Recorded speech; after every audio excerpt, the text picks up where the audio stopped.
If you would prefer, you're welcome to ask questions at any time, but if you would prefer that your voice not be heard on the recording, you can put your question in chat and I will read your question before I answer it. You're welcome also to use your microphone and speak out loud if you would like. So we're going to talk a little bit about the master's program at UT tonight, the way that it's structured and requirements for the degree, a little bit about tuition and financial assistance that we have available, the career development and other kinds of extracurricular activities that we support for our students, and then about the application process as well, kind of walking you through the beginning steps. So who is talking to you? I am talking to you. My name is Rachel Fleming May. I'm the school's Director of Graduate Studies and an Associate Professor. I'm joined by Diane Kelly, who is our Director and a Professor in the school. So hello from the School of Information Sciences. So all about UT-SIS, and some of this you may know already, but I did just kind of want to recap for those of you who may not be as familiar with the school. We offer the Master of Science in Information Sciences degree, or MSIS degree. This might be a little bit confusing for some people because there's no L in that degree. There's no library in that degree, but I assure you it is the American Library Association accredited degree that's recognized by public and academic libraries, and we have had accreditation since 1972. We are the only ALA accredited program in the state of Tennessee. We are ranked 17th by the US News and World Report, which is very respectable. We have over 280 students. They are full and part-time, on campus and distance, all ages. I sometimes hear from students who feel a little bit trepidatious about returning to school at what they feel is maybe an advanced age, and there really is no such thing in this program. We have students who are, sometimes embarking on their second or even third careers. And so we have students of all ages in our program. We have over 2,000 alumni around the world, and the program is supported by 13 full-time faculty who are recognized internationally and nationally for scholarship, research, and productivity. University of Tennessee, if you're not too familiar, was founded in 1794. It is Tennessee's land-grant university. Some states have split their two large universities. For example, Clemson and University of South Carolina. Tennessee's is all one, University of Tennessee. We've been the land-grant institution since 1869. Our campus is very large, over 560 acres. We have nearly 28,000 students, around 5,000 graduate students.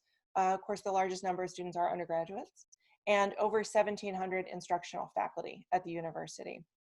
I also mention that our library is ranked 23rd among the public institutions, ranked by the Association of Research Libraries, which is an international kind of consortium of research and academic libraries. It's Hodges Library, and the University of Tennessee library system is recognized throughout the Southeast and really nationally for the progressive use of public spaces that they have really kind of capitalized on for 25 years or more. Very, very well respected, and we have a terrific relationship with University of Tennessee libraries. So a little bit about the program of study. And just to clarify to begin with, most of our students, as I just said, are distance education students. We have students all over the country at this point, and even a student who started this fall who lives in China. How does that work is the question that you might have. Well, it's a synchronous online program. Classes meet during set time periods. Everybody logs in for class at the same time. And you can hear the instructor. We use the system that we're speaking over right now. We use Zoom. You can hear the instructor just like you're hearing me. They can hear you. You can chat. They share a video or slides or whatever. It works very well. It's never going to be just like being in a classroom, but I really think that it's about as close as we can get distance education. And I Weird. think it works very well. Sorry. Oh, that's okay. So about 65% of our students are distance education. So out of that 280, we're talking about, I don't know, 210 or so are distance. And that proportion, even as our program has grown, has kind of stayed roughly the same. This is just a screenshot of our current schedule to give you kind of an idea of how our classes meet and when they meet, divided by different time blocks. I do encourage you, if you're curious about how all this works, to go on our website and look under the current students tab for courses and schedules, and you can peruse this semester's course offerings, the spring course offerings, and just kind of get a sense of, you know, when different classes meet and how they're scheduled. Our program requires 36 credit hours. That is 12 courses. A typical course is 3 credit hours. We have 3 required courses: 511, which is Information Concepts and Foundations; 512, Information Organization and Retrieval; and 514, which is Information Technology Foundations. These are the classes that are going to provide the foundation for everything that you're going to do in your elective work, to kind of round out the program, those additional 9 credits that are 9 courses rather that you're going to be taking to complete your 36 credit hours. You might be wondering, you know, how do I go about figuring out which classes to take to position me to really embark on my chosen career when I graduate? We have a very robust program of academic advising, and these are our faculty. Each student, when they let us know that they're going to be enrolling, is assigned a faculty advisor. It's based on your interests, your academic and professional interests, as well as the faculty members' availability. And we all work really closely with our advisees to discuss, you know, the best courses for them in any given semester, talk about their long-term plans, both academic plans and goals, and professional as well, just to see how we can best support that. And we really establish, it's beyond just academic advising and telling you which classes are going to be offered at which time. We really do try to serve as mentors to our students as well. And some of us have, all of us have, longstanding relationships, continuing relationships with advisees who have graduated long ago, and that we still keep up with. So it's no substitute for advising, but we do offer a number of guides to different career pathways. Just to be clear, these are not tracks or anything that you're locked into. These documents are meant to serve as more of a kind of a guide for you to kind of supplement the advising process. But these are areas of specialization that CIS faculty have kind of, and this is not an exhaustive list, but one of us or a couple of us have said, I'm going to go ahead and create a pathway for assessment librarianship, and gone in and pulled together some classes that we think are especially appropriate for that pathway. A little bit about kinds of job titles that you might encounter if you're interested in that area, and if we know of people who've been placed in positions, job positions like that, recent or older alums really, will let you know where those placements are. So I do encourage you to look at the pathways. Again, just remembering that it's not exhaustive, and it's not something you have to choose when you begin your program. You're going to have an MSIS no matter what. I will say though, that we have been, I was gonna say very fortunate. We've been fortunate, but we've also worked really hard to create special opportunities for our students in different kind of areas of specialization over the 10 years that I've been here, and prior to that as well. We have had the specializations in bold here on this page are areas that we have had in recent years, specially funded opportunities for students to gain special expertise in areas like assessment, data curation, geographic information, user experience. Right now, we have a program that's just kind of gotten kicked off for science information and data science. And I just wanted to tell you a little bit about this to kind of put a bug in your ear about it. It's called CALL, Collaborative Analysis Liaison Librarians. It is for people who are interested in becoming, who have an interest in the sciences, kind of broadly speaking, and are interested in developing expertise to support them in a position of liaison to maybe in an academic library or working for a governmental agency or a laboratory. So it is funded by the IMLS, that's the Institute for Museum and Library Services. It offers funded assistantships for the students who are selected to participate. It is only for on-campus students, which is, I know, kind of a bummer for our distance education students, but a big part of this grant is sort of the specialized mentoring and placement in the UT libraries and Oak Ridge National Laboratory and attendant agencies and organizations which are located here. It's a 39 credit hour program rather than 36, just to fit in all of that kind of specialized experience. And they are accepting new students beginning in fall of 2020. So if you're interested in CALL, if you maybe have a background in science and think that this sounds like something that's intriguing, please send me an email. My email, I'll show you my email address at the end of the presentation, and I can pass your information on to the faculty members who are involved. The faculty are especially looking for people who have a bachelor's degree in really any science field, or if you have, I would say, if you're interested and you maybe have experience, work experience, but not an academic background, go ahead and reach out and we'll just see what happens. All right, so in addition to coursework, one of the, I think, really great aspects of our program is the emphasis that we place on the practicum experience. Practicum is just another word for internship.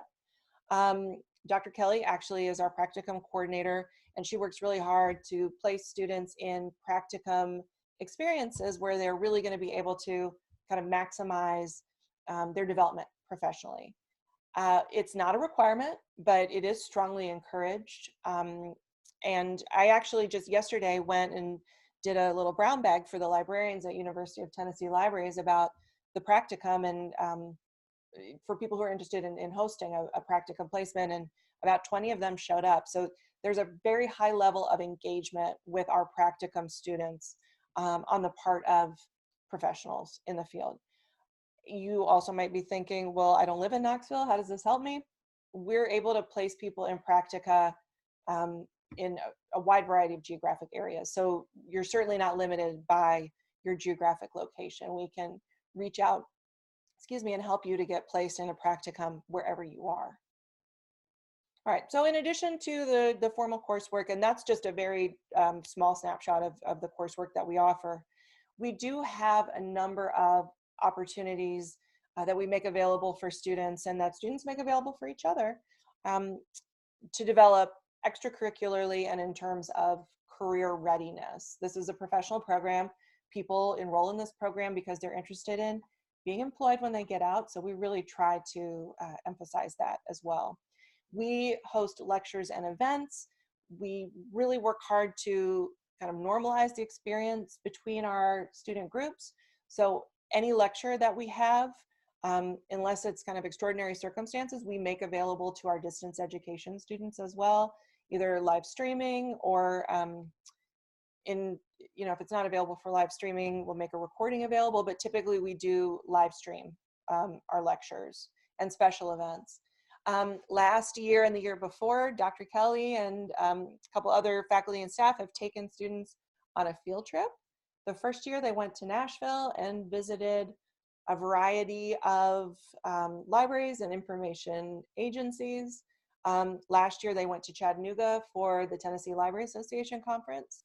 I'm not sure what Dr. Kelly has in the works for this year, but it's sure to be exciting. Oh, reverse field trip, okay. That sounds interesting. Oh, come to Knoxville for Tennessee Library Association. All right, so yes, Knoxville is the host city for Tennessee Library Association for this year, and we're hoping to have a large presence of students here for Tennessee Library Association meeting. We have a number of student organizations. We have chapters of ASIST, which is the Association for Information Science and Technology, Society of American Archivists, SLA, which is the Special Libraries Association, ALA, and TLA, American Library Association, Tennessee Library Association, which includes students who are interested in school libraries as well. And our student organizations host speakers, workshops, and again, really try to make as many of those as possible available for our distance students. This is a great opportunity for developing kind of a professional presence and getting involved in professional organizations in sort of a low stakes way. And it is possible, of course, for our distance education students to participate fully by having leadership positions in these student organizations, and something we really encourage. It's an important part of the professionalization process. We also have students who consistently participate in professional organizations and activities outside the school, who make presentations at, I was just at a conference last week, and one of our current students made a poster presentation at the Charleston conference, and she was presenting with actually this lady here in the green dress who is one of our recent graduates who now works at University of Tennessee Libraries. Her name's Brianne Dosh. I shouldn't just refer to her as a lady in the green dress. She has a name. She's a data librarian at University of Tennessee. So that's not uncommon at all. We encourage and support students who are interested in their professional development on a more national and sometimes international scale as well. We have a number of career events throughout the year. In the spring semester, we have Career Preparation Week. We have a number of alumni who are really interested in engaging with our current students about their jobs, what they do, and it's an opportunity for students to sign up for kind of office small group or one-on-one meetings with alumni to just hear about their jobs and what they do, and something that's intriguing to the student. The preparation that's required, their tips and tricks for professional development and getting to the point where they've been able to rise in their careers as well. Assistance with resume writing and interviewing, and graduates discussing a panel with graduates discussing the job seeking and interviewing process.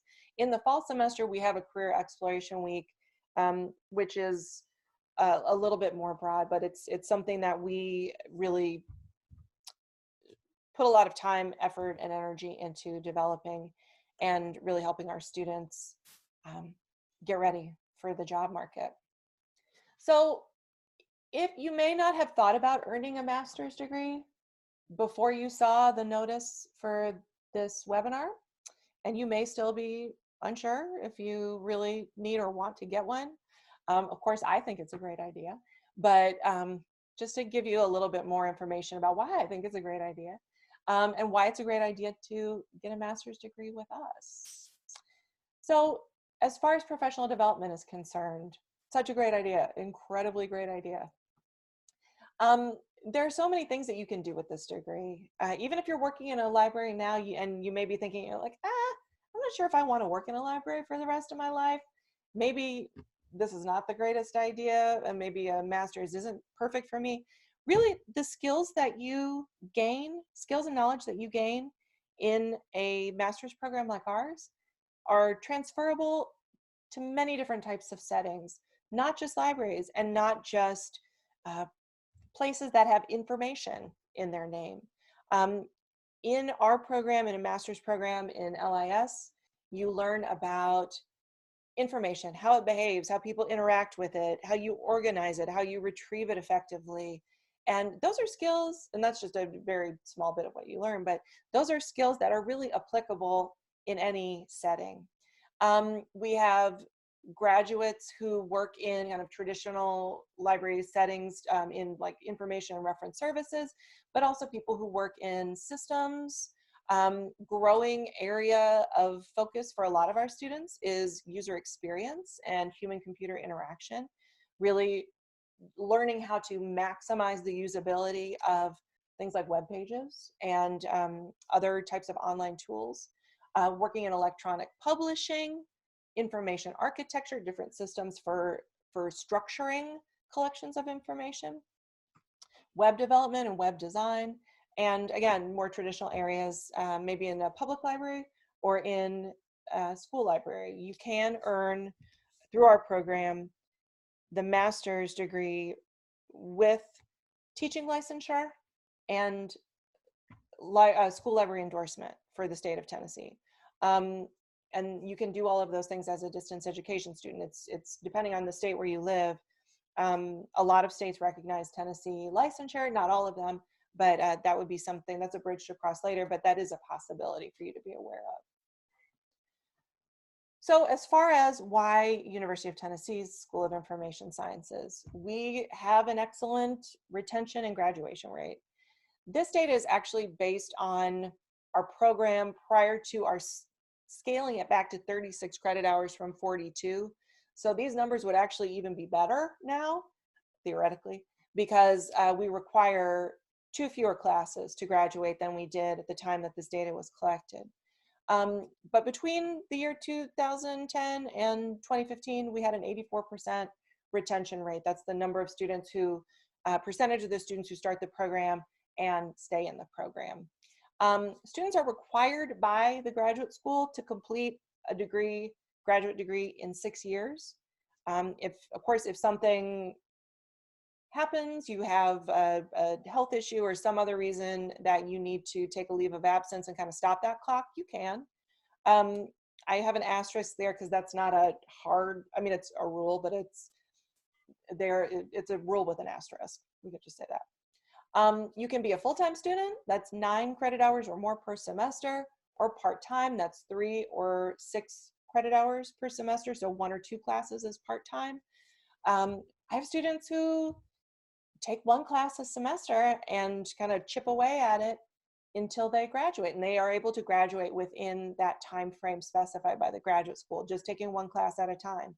It is possible, and you know, there's no right way to do it. So this data also refers to the 48 credit hour requirement, which is now 36. So again, these numbers would be better, but you can see this is the average number of semesters that students in that academic year took to graduate. And so it's, you know, not years, but semesters. It's well within that 6-year limit. It's entirely possible. As far as employment is concerned, this is data that's a little difficult to track, but the information that we have, anecdotal and statistical, is good about our graduates. This is data collected in 2015, 2016, 2017 through an exit survey sent to graduating students. And so the first column refers to the number of degrees awarded in that year, and then the number of people who responded to the exit survey. And then the people of those respondents who said, yes, I have secured employment in an area of a library or other type of information agency. So you can see that that's, I think, a really great representation of the quality of our graduates and their ability to gain employment in relevant areas that directly relate to the degree that they earn with us. And this is just a page with some examples of some semi-recent and very recent alumni, and just to give you kind of a snapshot of the different types of placements that our students enjoy. And this is just a small number of those 2,000 plus alums that we have. All right, so the moment we've all been waiting for, talking about tuition and financial support that's available for students.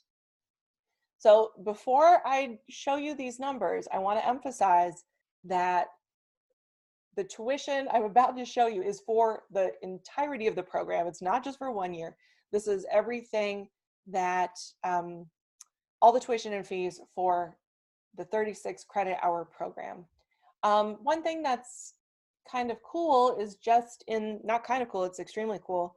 Just within the past couple of years, University of Tennessee Board of Trustees approved a change to our tuition model.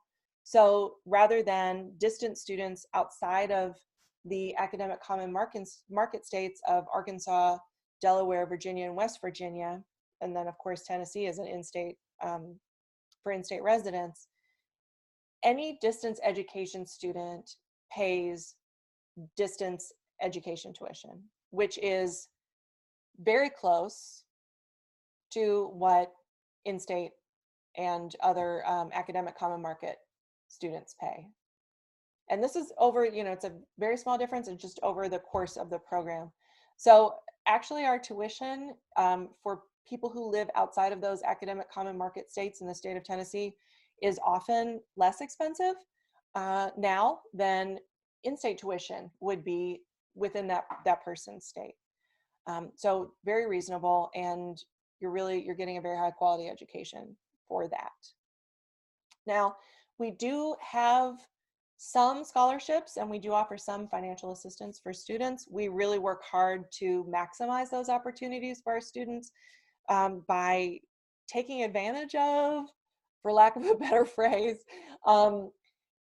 programs of support at the college level, at the university level, at the graduate school, helping our students seek funding outside of the university at all.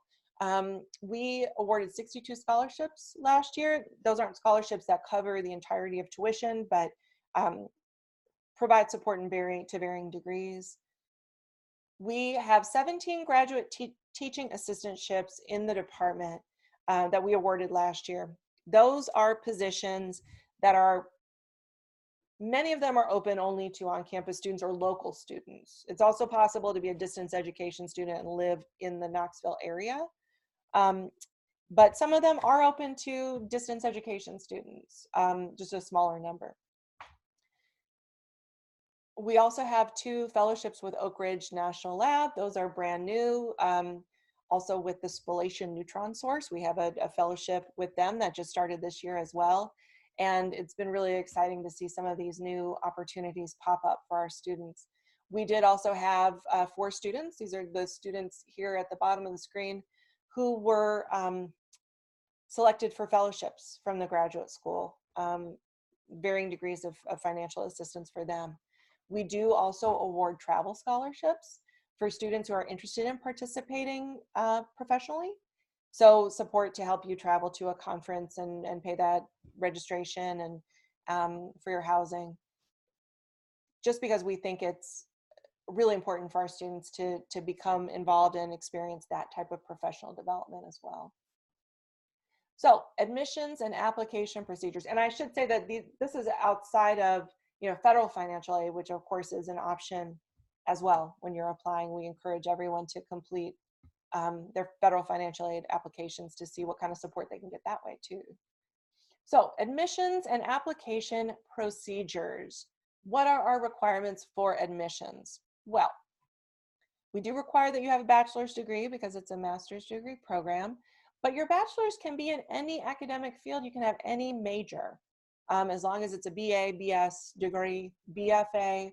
As long as it's a B, you can have any major, and we encourage, it's great to see incoming applicants with majors with business majors and agriculture majors and art majors, and so really we do encourage very broad disciplinary representation. We do not require the GRE exam. That's a requirement that we eliminated a few years ago because I won't bore you with the details, but the research, education research shows that the GRE, the graduate record exam, is actually not a great predictor of success in graduate school. Doing a good job on the GRE doesn't mean that you're going to be successful in graduate school necessarily. It doesn't mean you're not going to be successful, but it doesn't really tell us anything. And we realized, yeah, a lot of schools are getting rid of it. We realized it presented a barrier for a lot of our applicants. So we kind of said, if it's making things harder for our applicants and we're not learning anything from it, why require it? So we no longer require the GRE. The University of Tennessee Graduate School has a 2.7 undergraduate GPA for admissions. Ours is 3.25.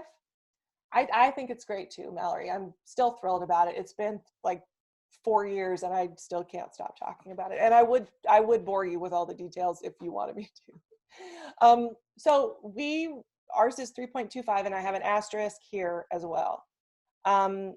Because we do sometimes admit people with applicants with a GPA below 3.25. We look at the application in its entirety. We're looking at your GPA, we look at your transcript, but we're looking at your transcript not just to see the classes that you took, although we take that into account too, but you know, sometimes people experience a rough semester or two, and then it's really difficult for them to kind of dig themselves out of that hole and get their GPA up to where they want it to be. And so that's something that we look at that. We look at your statement, your personal statement. We look at your letters of recommendation very closely. We consider everything. So please, if your GPA is below 3.25, don't say, oh, well, you know, throw up your hands and say, oh, this isn't going to happen for me. Please do go ahead and apply. Please reach out to me and let's have a conversation about, you know, how you can best position your application so that we're able to give it full consideration. Speaking of the recommendations, we require 3 recommendations. Now, because our students are at different phases of life, we know not everybody can track down an instructor from their undergraduate or another graduate degree to provide a recommendation for them, and that's fine. We are looking for recommendations from people who can speak to your work ethic and capacity to learn. That can be a former instructor, it's a great choice, but also supervisors, even if it's for a volunteer position that you've held, that's fine too.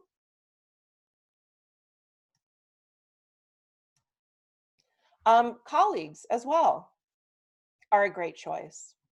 Just, we'd say, you know, avoid asking like a family friend to write your recommendation for you. Our deadline for spring 2020 has just passed, but our deadline for fall is April 15th, with a caveat that if you want to be considered for graduate teaching assistantship position, and if you want to really be assured of full consideration for our scholarships, you want to get your application in by February 15th. Earlier is better. There are some opportunities at the graduate school that are even earlier than that. So the earlier you can get your application in, the better. The more we can really kind of maximize opportunities for you. So application procedures, what are you going to do? The application actually goes through the graduate school system.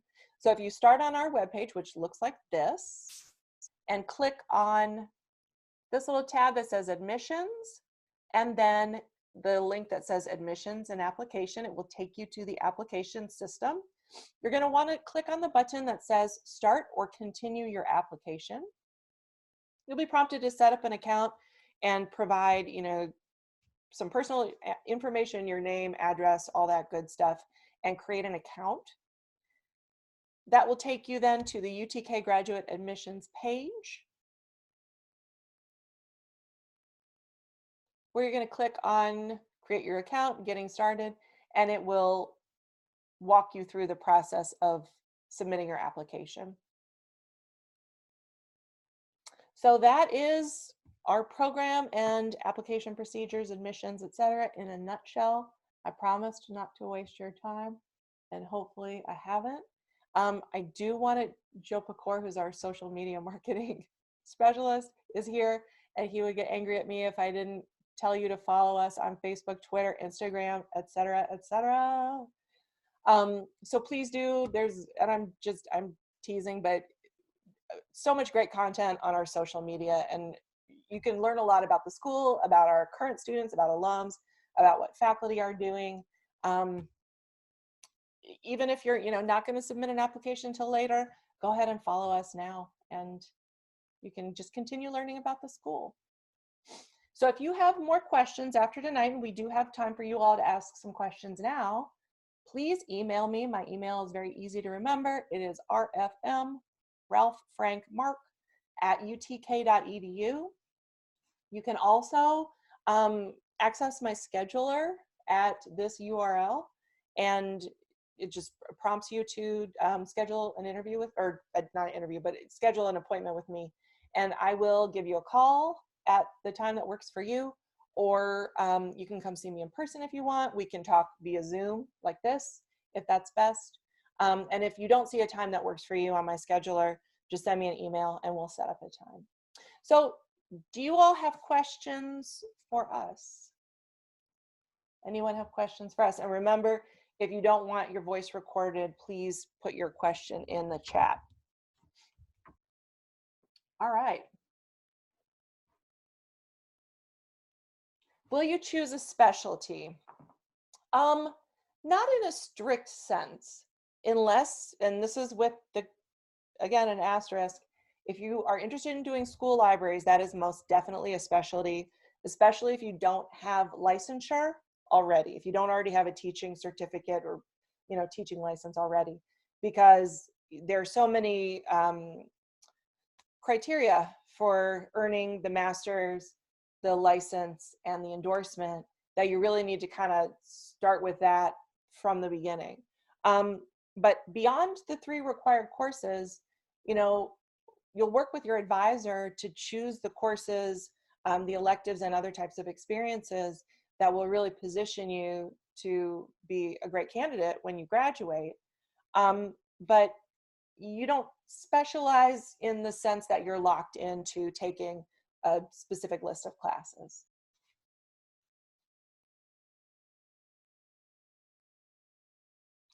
All classes are synchronous. Yes. There are a couple of classes that are, they don't all meet in that 2.5-hour time block. Some of them are split. So there's an hour and 15 minutes live every week and an hour and 15 minutes of activity outside of class. But as a rule, all of our classes meet live once a week, at least once a week. If you already have a TN, teaching license, take classes to get an endorsement, or would you recommend doing the full master's? If you want to be a librarian in the state of Tennessee, you do have to have an MLIS, MSIS, whatever, master's in LIS. So what you would do, Mallory, in your case would be you'd get the MSIS and the endorsement. You wouldn't need to complete the classes for the license. That's okay. And it is, Dr. Cindy Welch is our school library guru. She's excellent and could tell you exactly what you would need to do. And you can find her contact information. I don't want to try to tell you her email address because it's a little weird. You can find her contact information on our website, Dr. Cindy Welch.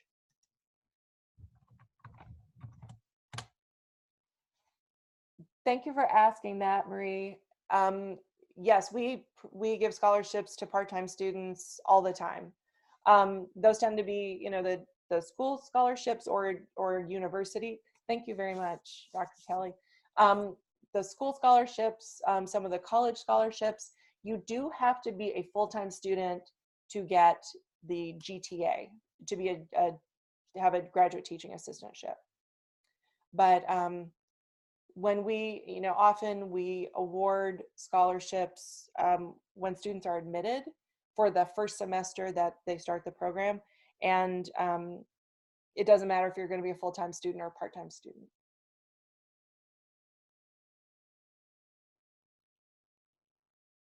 I will say that for federal financial aid, typically the requirement is that you take at least 6 credit hours a semester, which is 2 classes. And I know very little about federal financial aid. by design. It's too confusing for me. We have excellent support through our registrar's office, and one stop is the, I'm gonna type it right here, is the, I guess, center on campus that handles registration, bursar, so fees and all of that. We do have classes that are offered in the summer, and actually our required classes are offered in the summer as well. I should say that if any of you are interested in being an on-campus student, we only offer our required classes as face-to-face live classes in the fall. You can, if you want to be an on-campus student, you can still start in the spring, but you will be taking your classes online. So yeah, we do, I believe the summer schedule is going to be posted before too long. And you can, Mallory, I encourage you to go and check it out.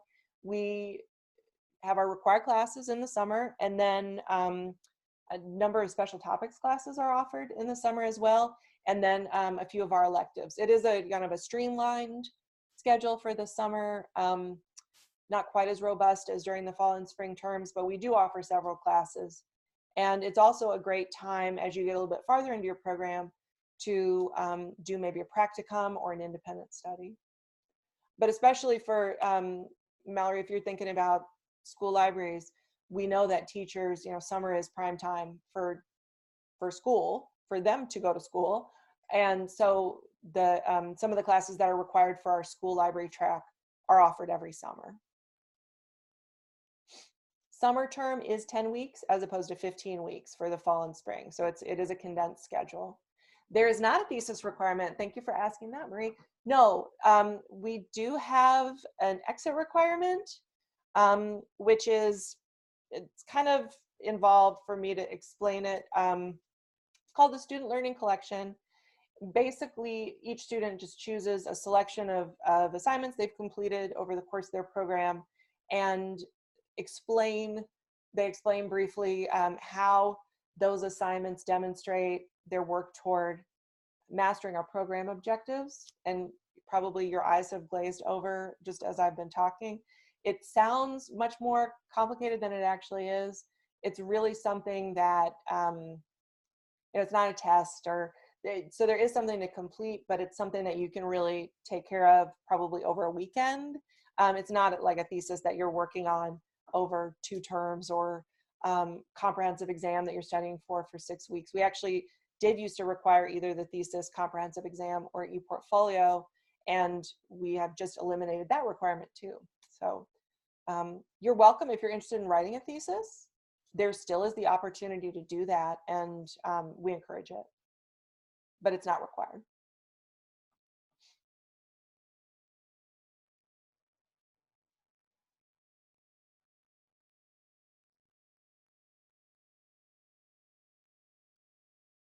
Any other questions?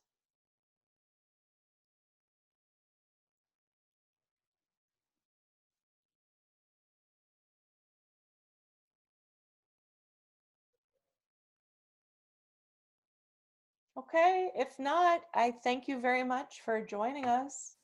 Please do, this isn't your final opportunity to ask questions. Please do reach out to me if you, wake up in the middle of the night thinking of something. I won't get back to you in the middle of the night, but I'll get back to you soon. I'm happy to, talk with you further, and we can just continue the conversation. Yeah, the student newsletter is a great way to learn more about kind of what students are dealing with currently. Dr. Kelly is getting the URL as we speak. She's scrambling to get the URL. We want to hold on for just a sec.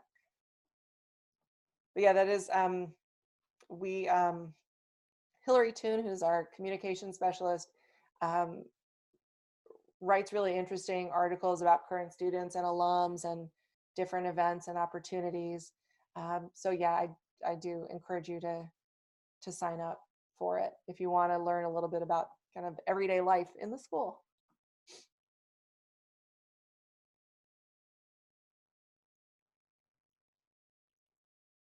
Okay, everybody, I look forward to hopefully seeing your applications, and stay warm.